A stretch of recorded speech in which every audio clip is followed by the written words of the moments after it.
വിജയേട്ടാ നമസ്കാരം. നമസ്കാരം. ആരും പറയാത്ത ഒരു ആംഗിളാണ് നമ്മളിന്ന് ചർച്ച ചെയ്യാൻ പോകുന്നത്. ഒരുപക്ഷെ ഇത് കേരളത്തിലെ ഒരു മാധ്യമപ്രവർത്തകന്റെ തലയിലും ഉരുത്തിരിഞ്ഞു വന്നിട്ട് പോലും ഉണ്ടാകില്ല എന്നാണ് ഞാൻ ബേസിക്കലി എനിക്ക് തോന്നുന്നത്. വേറൊരു കാര്യം എന്ന് പറയുന്നത്, ഡിഫൻസ് വാർത്തകൾ ഫോളോ ചെയ്യുന്ന ആൾക്കാർക്ക് ഇപ്പോ പ്രധാനമന്ത്രി നരേന്ദ്രമോദി ഒരു കാര്യം ചെയ്യുമ്പോൾ തന്നെ അത് വേറൊരു കാര്യവുമായിട്ട് കണക്ട് ചെയ്യാനായിട്ട് കൃത്യമായിട്ട് അവർക്ക് പറ്റും. ഉദാഹരണം പറയുകയാണെങ്കിൽ ഇപ്പൊ ഗുജറാത്തിൽ ഞാൻ കേട്ടിട്ടുണ്ട്, പ്രധാനമന്ത്രി നരേന്ദ്രമോദി ഈ തരിശു കിടക്കുന്ന ഭൂമിയിലൊക്കെ കൊണ്ട് വൈദ്യുത പോസ്റ്റുകൾ സ്ഥാപിക്കും എന്ന് കേട്ടിട്ടുണ്ട്. ഈ വൈദ്യുത പോസ്റ്റുകൾ സ്ഥാപിക്കുമ്പോൾ അവിടെയുള്ള ഈ പ്രതിപക്ഷ നേതാക്കളടക്കം മോദിയെ കളിയാക്കും. അതായത്, നിങ്ങൾ എന്തിനാണ് അവിടെ ഈ വൈദ്യുതി പോസ്റ്റ്, ഇവിടെ താമസിക്കാനും ആരുമില്ല, ഇതൊരു മരുഭൂമിയാണ്, ഇവിടെ കൃഷി ചെയ്യാനും പറ്റില്ല, അപ്പൊ ഇവിടെ ഈ പോസ്റ്റുകൾ എന്തിനാണ് സ്ഥാപിക്കുന്നത്? അത് സ്ഥാപിച്ചു കഴിയുമ്പോൾ പിന്നീട് അവിടെ വൈദ്യുതി വരും. വൈദ്യുതി വന്ന് കഴിയുമ്പോഴായിരിക്കും പ്രധാനമന്ത്രി നരേന്ദ്രമോദി അവിടെ കൂടെ ഒഴുകുന്ന, അതായത് ഇത്ര കിലോമീറ്റർ അപ്പുറം കൂടെ ഒഴുകുന്ന ഒരു നദി, അതുവഴി 2 കനാൽ ഉണ്ടാക്കി വെട്ടിത്തിരിച്ച് ഈ സൈഡിലൂടെ വിടുന്നത്. ഈ സൈഡിലൂടെ വിടുമ്പോൾ വെള്ളമായിട്ട് പിന്നെ എന്താ വേണ്ടത്? മോട്ടോർ വയ്ക്കണമല്ലോ. മോട്ടോർ കൊണ്ട് വെച്ച് ഈ വൈദ്യുതി പോസ്റ്റിൽ നിന്ന് വൈദ്യുതി എടുത്ത് മോട്ടറിൽ നിന്ന് വെള്ളം പമ്പ് ചെയ്ത് തുടങ്ങും. അത് പൊന്നു വിളയുന്ന ഭൂമിയാക്കി മാറ്റും. ഇപ്പൊ ഇതിന് ആദ്യമേ ചെയ്യുന്ന പരിപാടിയാണ് മോദി ഈ വൈദ്യുതി പോസ്റ്റ് സ്ഥാപിക്കുക എന്നുള്ളത്. അപ്പോ മോദിയുടെ പദ്ധതികളൊക്കെ പലപ്പോഴും അത്തരത്തിലാണ്. കഴിഞ്ഞ ദിവസം മിസോറാമിൽ ചെന്ന് 8500 crores ഒരു പദ്ധതി പ്രഖ്യാപിച്ചു. ആദ്യമായിട്ട് അവർക്കൊരു ട്രെയിനും കൊടുത്തു മിസോറാമിൽ. നമ്മളെ വടക്കുകിഴക്കൻ സംസ്ഥാനങ്ങളുടെ ഒരു ഭൂമിശാസ്ത്രം നമുക്കറിയാം. അവിടെ ഒരു യുദ്ധമൊക്കെ വന്നു കഴിഞ്ഞാൽ വടക്കുകിഴക്കൻ സംസ്ഥാനങ്ങൾ വളരെ വലുതായിട്ട് ബാധിക്കപ്പെടും. ഇപ്പൊ മ്യാൻമറിലൊക്കെ കലാപ കലുഷിതമാണ്, ബംഗ്ലാദേശിൽ പിന്നെ പറയണ്ട. അപ്പൊ വടക്കുകിഴക്കൻ സംസ്ഥാനങ്ങൾ ഇതിന്റെ ഇടയിൽ സാൻഡ്വിച്ച് പോലെ ജാമായിട്ടിരിക്കുന്ന ഒരു പ്രദേശമാണ്. ചൈനയൊക്കെ ഒരു യുദ്ധം പ്രഖ്യാപിച്ചു കഴിഞ്ഞാൽ വടക്കുകിഴക്കൻ സംസ്ഥാനങ്ങളെ നമുക്ക് പ്രൊട്ടക്ട് ചെയ്യുക എന്ന് പറയുന്നത് ജീവൻ മരണ പോരാട്ടമാണ്. അതിനൊരു ഗംഭീര പദ്ധതി ഈ ട്രെയിൻ മാർഗം നരേന്ദ്രമോദി രൂപീകരിച്ചിട്ടുണ്ട്. ഞാൻ എന്താണെന്ന് പറയുന്നില്ല, അത് ബിജുചേട്ടൻ പറയണം. കാരണം ബിജുചേട്ടനാണ് അത് എനിക്ക് പറഞ്ഞത് എന്താണ് ഈ സാധനം. ഇപ്പൊ നമ്മള് വലിയൊരു 2 പ്രഖ്യാപനം നടത്തിയിരിക്കുന്നത്. നമ്മള് കഴിഞ്ഞ ഒരു 3 മാസത്തിനുള്ളിൽ വടക്കിഴക്കൻ സംസ്ഥാനങ്ങളെ ബന്ധിപ്പിച്ചുകൊണ്ട് ഈ നരേന്ദ്രമോദി സർക്കാർ അധികാരത്തിൽ കയറിയ ശേഷം അദ്ദേഹം ഏറ്റവും കൂടുതൽ ശ്രദ്ധ പതിപ്പിച്ച സംസ്ഥാനങ്ങൾ വടക്കിഴക്കൻ സംസ്ഥാനങ്ങളാണ്. അദ്ദേഹം പറഞ്ഞത് ഇന്ത്യ ഭാരതമാതാവിന്റെ തലയിലെ കിരീടത്തിലെ രത്നങ്ങളാണ് വടക്കിഴക്കൻ സംസ്ഥാനങ്ങളെന്നാണ്. അതായത് 4 വരെ ഭരിച്ച കോൺഗ്രസ് സർക്കാർ തഴഞ്ഞിട്ടിരിക്കുന്ന സംസ്ഥാനങ്ങളായിരുന്നു വടക്കിഴക്കൻ സംസ്ഥാനം. അവർക്കതിന്റെ പ്രാധാന്യം അറിയത്തില്ല എന്നുള്ളതല്ല, അവരെ അടിമകളാക്കി വെച്ചുകൊണ്ടിരിക്കുക എന്നുള്ളതായിരുന്നു അവരുടെ ലക്ഷ്യം. എക്കാലവും തങ്ങൾക്ക് വേണ്ടി 25 എംപിമാരേ ഉള്ളൂ ഈ വടക്കിഴക്കൻ സംസ്ഥാനങ്ങളെല്ലാം കൂടെ. അപ്പൊ അവിടുന്ന് അത്രയും പേരെ കിട്ടും, അല്ലെങ്കിൽ അവരെല്ലാം ഞങ്ങളെ പിന്തുണയ്ക്കത്തുള്ളൂ എന്ന് മാത്രമേ ഉള്ളൂ. അതാണ് ഇവർക്ക് എന്ത് കൊടുക്കണമെന്നോ ഇവരെ ഒരു അടിമകൾ കണക്കാം. റോഡില്ല, വെള്ളമില്ല, വൈദ്യുതി ഇല്ല, ഇതിനെല്ലാം മാറ്റം വരികയും വലിയ രീതിയിൽ അവിടെ റബ്ബർ പ്ലാന്റേഷൻ ഉൾപ്പെടെ കൊണ്ടുവരികയും അമിത്ഷാ തന്നെ അതിന് നേതൃത്വം വഹിക്കുകയും ചെയ്തപ്പോൾ അവിടെ ആകെ മാറി. വലിയ റോഡുകൾ ഇന്ന് പ്രതിപക്ഷവും ഇവിടുന്ന് പോകുന്ന കുത്തിത്തിരിപ്പ് ബ്ലോഗർമാർ ഉൾപ്പെടെ പറയുന്നു ഈ വടക്കിഴക്ക് സംസ്ഥാനങ്ങളൊക്കെ ഭയങ്കരമായി മാറി എന്ന് പറയുന്നു. അപ്പോ ഈ വടക്കിഴക്ക് സംസ്ഥാനങ്ങൾ എല്ലായിടത്തും ഇപ്പോൾ ട്രെയിനിലേക്ക് എത്താൻ പറ്റും. നമ്മളെയൊക്കെ ഒരുപാട് ബുദ്ധിമുട്ടിച്ചിരുന്ന കാര്യം വടക്കിഴക്ക് സംസ്ഥാനങ്ങളിലേക്ക് പോകാനായിട്ട് പിന്നെ ട്രെയിൻ ഉണ്ടായിരുന്നെങ്കിൽ കുറച്ചുകൂടെ നമുക്ക് സൗകര്യപൂർവ്വം പോകാമായിരുന്നു. ഈ റിസ്ക് എടുത്ത് പോകണ്ട. ഫ്ലൈറ്റിൽ പോയാലും 3-4 ഫ്ലൈറ്റ് കയറേണ്ടി വരും. മണിപ്പൂരിൽ നിന്നാണെങ്കിൽ നമ്മൾ ചിലപ്പോഴൊക്കെ അവിടെ നിന്ന് നമ്മൾ ആസാമിലൊക്കെ പോകേണ്ടി വരും നമുക്ക്. അല്ലെങ്കിൽ അങ്ങനെ ഉള്ള ഒരു രീതിയിലേക്ക് നമ്മൾ പോകേണ്ടി വരും. അവിടുത്തെ ഈ പ്രകൃതി ദുരന്തങ്ങൾ എപ്പോഴും മുന്നറിയിപ്പില്ലാതെ കടന്നു വരുന്ന സംസ്ഥാനങ്ങൾ കൂടിയാണത്. അങ്ങനെയൊക്കെ ഉണ്ടായത്. ഇപ്പൊ ഈ അടുത്ത് ഈ മിസോറാമിലെ കാര്യം പറഞ്ഞപ്പോഴാണ് ഞാൻ കണ്ടത് അവിടുന്ന് ഒരു വീഡിയോ. അപ്പൊ അവിടുന്ന് നമ്മുടെ ഈ പിന്നെ ഏഷ്യാനെറ്റോ മറ്റോ ആണെന്ന് അവരുടെ റിപ്പോർട്ടർ അവിടെ പോയിട്ട് അവിടുത്തെ ഒരാളോട് ചോദിക്കുന്നത് എങ്ങനെയുണ്ട് ഇതെന്ന് ചോദിക്കുമ്പോൾ പുള്ളിക്ക് ഇഷ്ടപ്പെട്ടു. പുള്ളി പറയുന്നത് എന്താന്ന് വെച്ച് കഴിഞ്ഞാല് അതാണ് നമ്മൾ ചിന്തിക്കേണ്ടത്. അല്ലാതെ അവിടെ വെറും ഒരു ബൈറ്റ് വെച്ച് വെക്കുമ്പോ ഞാൻ കണ്ട ഒരു കാര്യം, ഈ ബൈറ്റ് വെക്കുമ്പോൾ അയാൾ പറയുന്നൊരു കാര്യം, അപ്പൊ ചോദിച്ചിട്ടുണ്ടാകും റിപ്പോർട്ടറോട് നിങ്ങൾ എവിടുന്ന് വരുന്നതാണ്. അപ്പൊ പറഞ്ഞ് ഞങ്ങൾ കേരളത്തിൽ നിന്നാണെന്ന് ഈ റിപ്പോർട്ടർ പറഞ്ഞിട്ടുണ്ടാകുമല്ലോ. അപ്പൊ ആ സാധാരണ മനുഷ്യൻ പറയാണ്, ഞാൻ കേരളത്തിന്റെ, അവർക്ക് അത്യാവശ്യം ഇംഗ്ലീഷ് അറിയാം കേട്ടോ. ഈ മണിപ്പൂർ വടക്കിഴക്കൻ സംസ്ഥാനങ്ങൾ മിക്കവർക്കും ഒക്കെ അറിയാം. മറ്റേ ബ്രിട്ടീഷുകാർ പോയപ്പോ ഇംഗ്ലീഷാണ്. അപ്പൊ അവര് പറയുന്നു കേരളത്തിലെ ആളുകൾ ഇവിടെ വരൂ, മനോഹരമായ സ്ഥലമാണ്, സൂപ്പറാണ് എന്ന് അയാൾ പറയുന്നു. അപ്പൊ അയാളുടെ ചിന്ത പോയത് എന്താണ്? അവിടെയാണത് വികസനമാണ്. അതായത് ഒരു റെയിൽവേ വരുമ്പോൾ എനിക്ക് ഇതിൽ കയറി തെക്ക് വടക്ക് യാത്ര ചെയ്യാമെന്നല്ല ആ ഒരു സാധാരണപ്പെട്ട മനുഷ്യൻ ആ ചാനലുകാരനോട് പറഞ്ഞത്, നിങ്ങൾ മലയാളികളാണെങ്കിൽ എത്രയും പെട്ടെന്ന് ഇവിടെ വാ, നല്ലൊരു ടൂറിസ്റ്റ് പ്ലേസ് ആണ്, ഇവിടെ വന്നു കഴിഞ്ഞാൽ ടൂറിസം വളരും, ഞങ്ങൾക്ക് 10 വിസ കിട്ടും എന്ന് തന്നെ ഓപ്പൺ ആയിട്ട് അയാൾ പറയുന്ന ഒരു കാഴ്ചയാണ്. അതാണ് ആ ഒരു ബൈറ്റിന്റെ ഏറ്റവും വലിയ പ്രത്യേകത. അതല്ലാതെ അവിടെ റെയിൽവേ വരുന്നുണ്ട്, ഹാപ്പിയാണ്, മോദിക്ക് നന്ദി എന്ന് പറയുന്നതിലല്ല കാര്യം. എന്തുകൊണ്ടാണ് അതിന്റെ ഒരു ഇമ്പോർട്ടന്റ് ലോകത്തിന് മനസ്സിലാകത്തുള്ളൂ. അതായത് നിങ്ങൾ വരൂ, കാരണം അവരൊരു വലിയ വികസനം സ്വപ്നം കാണുന്നവർക്ക് നടുവിലൂടെയാണ് വികസനത്തിന്റെ പാത നരേന്ദ്രമോദി തെളിച്ചിരിക്കുന്നു എന്നുള്ളതാണ്. അതിനുശേഷം അദ്ദേഹം ചെയ്ത പല കാര്യങ്ങളും വടക്കിഴക്കൻ സംസ്ഥാനങ്ങളിലാണ് ഏറ്റവും കൂടുതൽ ഗതാഗത സൗകര്യം നരേന്ദ്രമോദി സർക്കാർ തുറന്നിരിക്കുന്നത്. ഇനി ശ്രദ്ധേയമായ ഒരു കാര്യമുണ്ട്, അവിടെ പണിത് മിക്കവാറും എല്ലാ റോഡുകൾക്കും എയർ സ്ട്രിപ്പുകളുണ്ട്. അതായത് നമ്മുടെ UP യിലെ എക്സ്പ്രസ് ഹൈവേയിലൊക്കെ കാണുന്നത് പോലെ വിമാനങ്ങൾക്ക് വന്നിറങ്ങാനും പറന്നു പൊങ്ങാനും കഴിയുന്ന എയർ സ്ട്രിപ്പുകളുണ്ട്. എന്തുകൊണ്ടാണ് അവിടങ്ങളിലൊക്കെ എയർ സ്ട്രിപ്പുകൾ എന്ന് വെച്ചാൽ നമ്മളെ സംബന്ധിച്ച് വടക്കിഴക്കൻ സംസ്ഥാനങ്ങൾ വളരെ നിർണായകമായ ഒരു സംസ്ഥാനങ്ങളാണ്. ഒന്ന്, ആഭ്യന്തര കലാപത്തിന് സാക്ഷ്യം വഹിച്ചിട്ടുള്ള സംസ്ഥാനങ്ങളാണ്. ഇപ്പോഴും ഒരു സംഘർഷത്തിന് സാധ്യതകൾ നിലനിൽക്കുന്ന സംസ്ഥാനങ്ങളാണ്. ഒപ്പം തന്നെ നമ്മുടെ അതിർത്തി ബംഗ്ലാദേശ് ഉണ്ട്, ചൈന, മ്യാൻമാർ, ഭൂട്ടാൻ അങ്ങനെ കിടക്കുന്നു. നമ്മൾ പുറമെ നോക്കുമ്പോൾ ശാന്തമാണ് എങ്കിൽ പോലും നമുക്കറിയാം ഡോക്ല, അതായത് ചൈനയും നമ്മളുമായി സംഘർഷമുണ്ടായ ഭൂമിയാണ്. അധികം നാളൊന്നും ആയിട്ടില്ലല്ലോ, 2020 ഡോക്ലാമിൽ നമ്മൾ ഏറ്റുമുട്ടിയത് ഇരു സൈന്യങ്ങളും തമ്മിൽ. അപ്പോൾ ഭൂട്ടാൻ ഇടയ്ക്ക് നമ്മളോട് ഉടക്കാറുണ്ട്, ബംഗ്ലാദേശുമായിട്ട് ഇപ്പൊ നമ്മൾ വലിയ പ്രശ്നത്തിലാണ്. അപ്പോഴേക്കും നമ്മൾക്ക് എന്തായിരുന്നു ഇവരോടൊക്കെ ഏറ്റുമുട്ടാനുള്ള ഏറ്റവും വലിയ ഭയം, ഇല്ലെങ്കിൽ നമ്മളുടെ ഒരു ബലഹീനത എന്തെന്ന് ചോദിച്ചു കഴിഞ്ഞാൽ, ഇവിടെ നമ്മുടെ സൈന്യത്തിന് എത്താൻ കഴിയുമായിരുന്നില്ല. സൈന്യത്തിന് അവിടെ എത്തണമെങ്കിൽ, പ്രത്യേകിച്ച് ഈ അരുണാചൽ പ്രദേശ് കണക്കുള്ള ബോർഡറിലൊക്കെ സൈന്യം എത്തണമെങ്കിൽ 9 ദിവസം ഈ ലഗേജുകൾ ചുമന്നുകൊണ്ട് നമ്മുടെ ധീര ജവാന്മാർ നടന്ന് ഇത് ചുമന്നിട്ടാണ് 9 ദിവസം അവിടെ. ഇന്ന് അവിടെ 5ഓ 6ഓ ചെറിയ വ്യോമത്താവളങ്ങൾ വന്നു കഴിഞ്ഞു. അവർക്ക് ഡയറക്റ്റ് ആയിട്ട് ഫ്ലൈറ്റിൽ പോകാം, ഫ്ലൈറ്റിൽ പോയി അവിടെ ഇറങ്ങിയിട്ട് അവർക്ക് അവരുടെ സൈനിക താവളത്തിലേക്ക് പോകാൻ കഴിയും.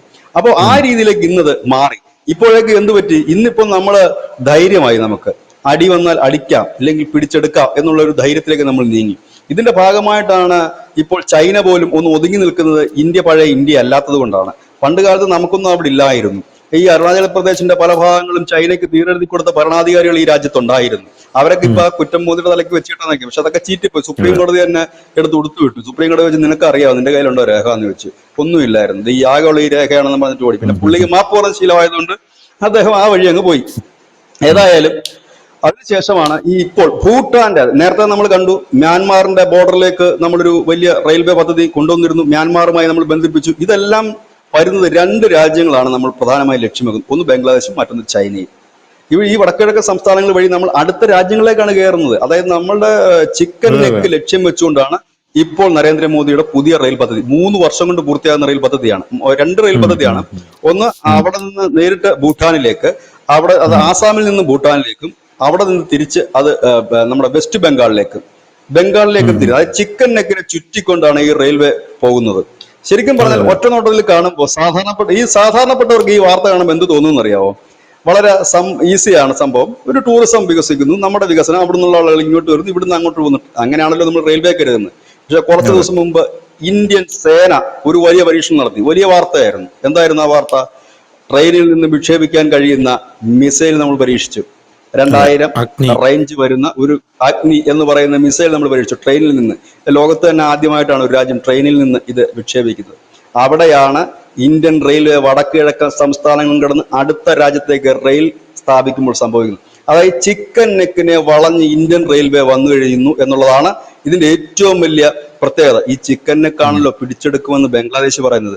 ഇത് പിടിച്ചെടുത്ത് ചൈനയ്ക്ക് കൊടുക്കുമെന്ന് പറയുന്നത്, അമേരിക്കയ്ക്ക് കൊടുക്കുമെന്ന് പറയും. ഇത് കണ്ട് അമേരിക്ക കപ്പൽ വിടാൻ തയ്യാറാകുന്ന ആ ഭാഗത്തേക്ക് ഞങ്ങൾ അവിടെ വരുന്നു, അവിടുത്തെ അഭയാർത്ഥികളെ സഹായിക്കുന്നു, പിന്നെ നിങ്ങളെ സഹായിക്കും, പിന്നെ ചിക്കൻ നെക്ക് ഞങ്ങളുടേതാകും എന്ന് പറയുന്നു. അവിടുത്തെ ഒരു ദ്വീപ്, അരക്കനാറിന് കൈവശപ്പെടുത്തിയിരിക്കുന്ന ദ്വീപ്, അതിനു വേണ്ടിയിട്ടായിരുന്നല്ലോ അമേരിക്ക ഈ ഷെയ്ഖ് ഹസീനയുടെ ഉടക്കിയത്. പെട്ടെന്ന് ഞാൻ ദ്വീപിന്റെ പേര് മറന്നുപോയി. അപ്പോ സിംഗ് മാർട്ടിൻ, ആ ദ്വീപ് പിടിച്ചെടുക്കാൻ വേണ്ടിയിട്ടായിരുന്നല്ലോ ഈ പ്രശ്നം മുഴുവൻ നടന്നത്. അപ്പൊ ഇതൊക്കെ പറഞ്ഞുകൊണ്ടിരിക്കുമ്പോൾ ഇതിനെ 4 പാടും ഇപ്പൊ വളഞ്ഞ ഇന്ത്യ നിൽക്കുന്നത്. കാരണം ഇന്ത്യക്ക് അവിടെ ഒരു പ്രത്യേകിച്ച് മിസൈൽ ലോഞ്ചർ കൊണ്ടിടേണ്ട ആവശ്യമില്ല. ഈ ട്രെയിൻ ഒരെണ്ണം കൊണ്ട് അവിടെ ഇട്ട് കഴിഞ്ഞാൽ പോലും 4 പാട് നിന്ന് അടിക്കാൻ പറ്റും. ഈ ഇന്ത്യൻ റെയിൽവേയുടെ ഈ ചിക്കനൊക്കെ അത് നമുക്കിവിടെ നമ്മുടെ രാജ്യത്തിനകത്തൊന്നുമല്ല, അപ്പുറത്തെ രാജ്യത്തിനകത്താണ് നമ്മളെ ട്രെയിനും മിസൈലും കൊണ്ടുപോയി അടിച്ചിട്ട് തിരിച്ചു വരാൻ പറ്റുന്നത്. അതാണ് ചിക്കനിലേക്ക് വളഞ്ഞു നിൽക്കുന്നത്. ഈ റെയിൽ കടന്നു പോകുന്നതെല്ലാം ഈ ബോർഡറിൽ കൂടെ. ഇനി ഈ ഭൂട്ടാനിലേക്ക് എത്തുന്ന ട്രെയിൻ എവിടെ കൂടെയാണ് കടന്നു പോകുന്നതെന്ന് അറിയാവോ? ഡോക്ലാമിൽ കൂടെയാണ് കടന്നു പോകുന്നത്. അതായത് 2020 നമ്മളും ചൈനയും തമ്മിൽ ഏറ്റുമുട്ടിയ സ്ഥലത്തിന്റെ അടുത്തുകൂടിയാണ് ഈ ഭൂട്ടാനിന്റെ ഈ ഭാഗത്തേക്ക് നമ്മൾ കടക്കുന്ന റെയിൽവേയിൽ. അതായത് ഈ ഭാഗത്തേക്ക് ഒരു ട്രെയിൻ കൊണ്ടിട്ട് കഴിഞ്ഞാൽ നമ്മുടെ നാട്ടിൽ, നമ്മുടെ രാജ്യത്ത് തന്നെ നിന്നുകൊണ്ട്, അതായത് അങ്ങോട്ടേക്ക് കടക്കുന്നുണ്ട്, ആ ഭാഗത്ത് നിന്ന് ഇട്ടാലും ഡോക്ലാമിലേക്ക് നമുക്ക് അത് ഈസി ആയിട്ട് ഹാൻഡിൽ ചെയ്യാൻ പറ്റും. ഒപ്പം ഇപ്പുറത്ത് ബംഗ്ലാദേശിനെ ഹാൻഡിൽ ചെയ്യാൻ വളരെ ഈസിയാണ്. നിലവിൽ തന്നെ മ്യാൻമാറിലേക്ക് നമ്മൾ സിറ്റ്വേ തുറമുഖത്തിന്റെ പണി ഏകദേശം പൂർത്തിയായി കഴിഞ്ഞിരിക്കുന്നു. അപ്പൊ സിറ്റ്വേ തുറമുഖമായി, റെയിലായി, റോഡായി. നരേന്ദ്രമോദി സർക്കാർ കയറിയപ്പോഴേ പറഞ്ഞു, വീഥികൾ വന്നില്ല എങ്കിൽ വടക്കിഴക്കൻ സംസ്ഥാനങ്ങളെ പല ഭാഗങ്ങളും നമുക്ക് നഷ്ടമാകുമെന്ന്. കാരണം ചിക്കൻ നെക്ക് എന്ന് പറഞ്ഞ ചെറിയൊരു സ്ഥലമാണ്, അത് എക്സ്പാൻഡ് ചെയ്യാനുള്ള ഒരു ഒരുക്കത്തിലായിരുന്നു ഷേഖ് ഹസീനയുടെ കാലത്ത്. എന്തുകൊണ്ടാണ് നമ്മൾ ഷേഖ് ഹസീനയെ ഇപ്പോഴും വിടാതെ ഒരു സേഫ് ആയിട്ട് നമ്മളിവിടെ വെച്ചുകൊണ്ടിരിക്കുന്നത്? ഷേഖ് ഹസീന നമുക്ക് ഒരുപാട് കാര്യങ്ങൾ ചെയ്തു തന്നിട്ടുണ്ട്, അത് മറക്കാൻ നമുക്ക് കഴിയില്ല. അല്ലാതെ ഈ സുഡാപ്പികൾ പറയുന്നതൊക്കെ ഷേഖ് ഹസീനയുടെ പ്രശ്നം തീരുമെന്ന് പറഞ്ഞില്ല. ആപത്ത് കാലത്ത് നമ്മുടെ കൂടെ നിന്ന ആളാണ് ഷേഖ് ഹസീന. ഈ ചിക്കനൊക്കെ വികസിപ്പിക്കാൻ അവർ തന്നിരുന്നു പെർമിഷൻ, നിങ്ങൾ വികസിപ്പിച്ചോളൂ. അപ്പൊ പറഞ്ഞു, ഞങ്ങളിത് വികസിപ്പിക്കുമ്പോൾ നിങ്ങൾക്കും ഗുണം കിട്ടും, കാരണം നിങ്ങൾക്കും, ഞങ്ങൾ അവിടെ ഒരു തുറമുഖമാണ് പണിയുന്നത്. ഈ ചിക്കൻ നെക്കിന്റെ അങ്ങോട്ടേക്ക് നമ്മളൊരു കോറിഡോർ പണിയുന്നുണ്ട്, ഒരു റോഡ് പണിയുന്നുണ്ട്, ഏതാണ്ട് 70 കിലോമീറ്റർ ദൈർഘ്യമാണ്. അതിന്റെ പണി പൂർത്തിയായിക്കൊണ്ടിരിക്കുകയാണ്. അപ്പോഴാണ് ഇവന്മാർ ഈ പ്രശ്നങ്ങൾ മുഴുവൻ ബംഗ്ലാദേശിൽ ഉണ്ടാക്കിയത്. ആ റോഡ് പണി പൂർത്തിയായി കഴിഞ്ഞാൽ ഞങ്ങളുടെ അവിടെ 2 തുറമുഖങ്ങളാണ്, ഒന്ന് സിറ്റ്വേയിൽ മ്യാൻമാറിന്റെ അവിടെയുണ്ട്, മറ്റൊന്ന് ഞങ്ങൾ ചിക്കൻ നെക്കിന്റെ അവിടെയും വരുന്നു. അങ്ങനെയാണെങ്കിൽ ട്രേഡിങ്ങിൽ നിങ്ങൾക്കും പങ്കാളികളാകാം. നിങ്ങൾ ഈ സാധനങ്ങളെല്ലാം അവിടെ കെട്ടിവലിച്ച് മഹാരാഷ്ട്ര പോർട്ടിൽ കൊണ്ടുവന്നിട്ട് അയക്കുമ്പോൾ നിങ്ങൾക്ക് എത്ര രൂപ ചിലവാകുന്നുണ്ട് ബംഗ്ലാദേശിൽ? ഇല്ലേ? അതിനേക്കാൾ എളുപ്പം നിങ്ങൾക്ക് നിങ്ങളുടെ നാട്ടിൽ നിന്ന് ഇങ്ങോട്ടേക്ക് ഞങ്ങളുടെ ചിക്കൻ നെക്കിലേക്ക് കൊണ്ടുവരാം, ഇല്ലെങ്കിൽ നിങ്ങൾക്ക് വേണമെങ്കിൽ ഞങ്ങളുടെ ഈ സിറ്റ്വേ തുറമുഖത്തേക്ക് കൊണ്ടുവരാം, നിങ്ങൾക്ക് പണം ലാഭിക്കാം, പെട്ടെന്ന് നിങ്ങളുടെ ട്രേഡിംഗ് നടക്കും എന്നൊക്കെ പറഞ്ഞ് വിശാലാർത്ഥത്തിൽ നരേന്ദ്രമോദിയും ഷേഖ് ഹസീനയും ചേർന്ന് രൂപീകരിച്ച ആ കരാറ് എന്നെ നശിപ്പിച്ചുണ്ട്. അതൊക്കെ കണ്ടുകൊണ്ടാണ് ഈ ജമാഅത്ത് ഇസ്ലാമി, കാരണം അവർക്ക് ഈ നാട് രാജ്യങ്ങൾ ചോറായി നിന്നാലേ ജമാഅത്ത് ഇസ്ലാമിയുടെ ഈ പൊട്ടൻ നായകളൊക്കെ ജനം കേൾക്കത്തുള്ളൂ. ജനം വെച്ചാൽ അവരുടെ ആളുകൾ കേൾക്കത്തുള്ളൂ. അതുകൊണ്ടാണ് ആ സംഭവം നടന്നത്. അങ്ങനെയുള്ള ഷേഖ് ഹസീനെ എങ്ങനെ ഒരു രാജ്യത്തിന് കൈവിടാൻ കഴിയും? അത് കുടുംബത്തിൽ പിറന്ന ആർക്കെങ്കിലും എങ്ങനെ കൈവിടാൻ കഴിയുമോ? ഇല്ലെങ്കിൽ ആത്മാഭിമാനമുള്ള ആർക്കെങ്കിലും കഴിയുമോ? കാരണം നമ്മുടെ രാജ്യത്തിനോട് ഒപ്പം നിന്ന ഒരു രാജ്യം, ഇല്ലെങ്കിൽ അതിന്റെ നേതാവ്, ആ നേതാവിനെ ആപത്ത് കാലത്ത് കൈവിടുന്ന ചരിത്രം ഇന്ത്യക്കാരനില്ല, ഹിന്ദുവിനില്ല. അതുകൊണ്ടാണ് നമ്മളത് ചെയ്യാത്തത്. മതം വേറെ, ജാതി വേറെ, പാർട്ടി വേറെ. പക്ഷെ ഹിന്ദുവിന്റെ രക്തത്തിൽ അഭയം ചോദിച്ചെത്തുന്നവനെ വിടുന്ന പരിപാടിയില്ല. പ്രത്യേകിച്ച് അവൻ നമ്മുടെ ആപത്ത് കാലത്ത് സഹായിച്ചവനാണെങ്കിൽ നമ്മൾ അവന്റെ കൂടെ മരണം വരെ നിൽക്കും. അതാണ് ഷേഖ് ഹസീനയുടെ കാര്യത്തിൽ സംഭവിച്ചത്. ഇപ്പോൾ ഈ ഭൂട്ടാന്റെ അങ്ങോട്ടേക്ക് നമ്മൾ ഈ റെയിൽവേ പോകുന്നത്, ഭൂട്ടാന്റെ മാത്രമല്ല മ്യാൻമാറിന്റെ ബോർഡറിലേക്കാണ് കഴിഞ്ഞ പ്രാവശ്യം പോയത്, മിസോറാമിലേക്ക് റെയിൽ എത്തുന്നു. ഇവിടെയൊക്കെ നമ്മുടെ ഇന്ത്യൻ സേനയ്ക്ക് വളരെ എളുപ്പം കടന്നു ചെല്ലാൻ കഴിയുന്ന റൂട്ടുകളും ഹബ്ബുകളുമാക്കി നരേന്ദ്രമോദി സർക്കാർ ഈ 10 വർഷം കൊണ്ട് മാറ്റി. എയർ സ്ട്രിപ്പുകൾ, റോഡുകളിലെല്ലാം എയർ സ്ട്രിപ്പുകൾ വന്നു.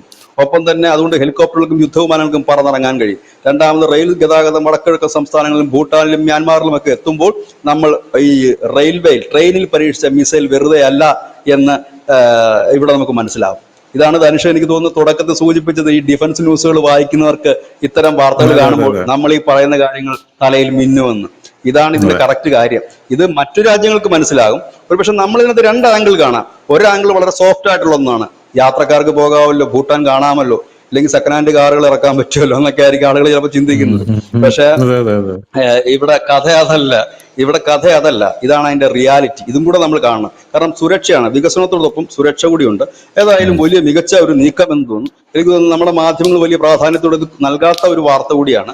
ഏതായാലും വടക്കിഴക്കൻ സംസ്ഥാനങ്ങളിലാണ് നമ്മൾ ഏറ്റവും കൂടുതൽ സുരക്ഷാ സംവിധാനങ്ങൾ ഇപ്പോൾ ഉയർത്തിയിരിക്കുന്നത് എന്നുള്ളതാണ് യാഥാർത്ഥ്യം. കാരണം പടിഞ്ഞാറൻ മേഖല നമ്മുടെ, അതായത് പാകിസ്ഥാനോടുള്ള ബോർഡർ ഏതാണ്ട് നമ്മുടെ സേഫാണ്. ഇനി നമ്മൾ വടക്ക് കിഴക്കൻ മേഖലയോട് നമ്മൾ സുരക്ഷിതമാക്കുക എന്നുള്ളതാണ്.